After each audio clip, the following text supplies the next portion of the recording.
It's time to make our piece sound a bit more cool, a bit more groovy, a bit more realistic to the original brief, which was to produce some video game music for a retro video game. Let's head on over into BandLab and get going on that. In BandLab, we've already talked about this.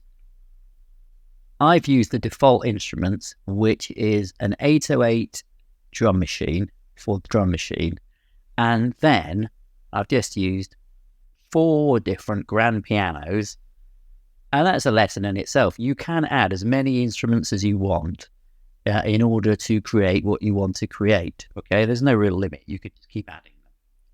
Really good approach to do what we've done already, which is just record snippets, and then you can copy them, use them in different places, repeat them, so on and so forth. So for each snippet, just add a new instrument, and you can carry on like that. But now we need to make our instruments more realistically retro. So I'm going to click on percussion. And it says I've got an 808. If I click on that, it brings up a choice. Well worth exploring this yourself and trying different things. But just in the interest of time, I am going to use... and I'm going to find it by typing in the search box. I'm going to use a drum machine called Chiptune. Because Chiptune, there we go, 8-bit Chiptune it's actually called. Click on that. That is reminiscent of a retro video game. Have a listen to this.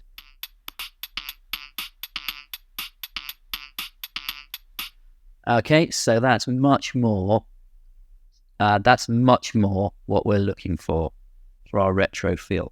Chords, so again, repeat the process. Click on the piano icon and click on that menu. Again, you could navigate, but I'm just going to use Juno. That's it, retro Juno pad, so I'll click on that. All right, I'm just going to go through all the others. Close that.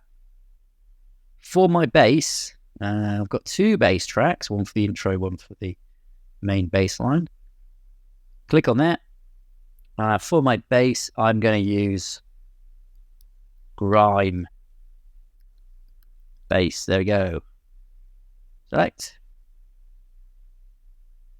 Click off it and close it down. Same thing for my main bass line.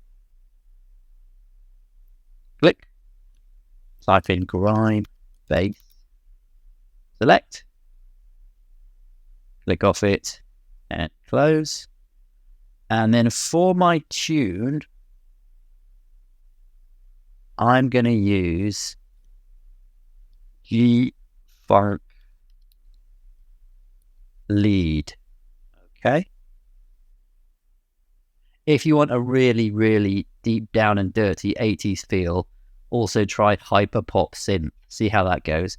I've chosen G-Funk lead because the other music for the game has a slightly more modern feel. When I say modern, I mean maybe mid-80s, early 90s, nothing up to date. But yeah, slightly more modern feel, and I feel that G-Funk lead goes better with what we're about to produce than hyper pop synth. But if you want a really authentic 80s 8-bit sound, hyper pop synth is the thing. Right, let's give this a go.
Okay, we'll leave it at that. Hopefully, you can appreciate that it sounds much more retro, much more like the thing we're looking for at the moment, much more like 8-bit video game music. Still got a couple of jobs to do. You will notice that when the music was playing, the sound levels were going right to the end, and we get little red dots at the end here. That represents our peak sound. A little bit too loud, really, so we need to turn it down. And also some instruments, similar to the problem we had before, much louder than other instruments. So we need to change their levels relative to each other. So what I'm saying is we need to do a bit of mixing, and we'll do that in the next section.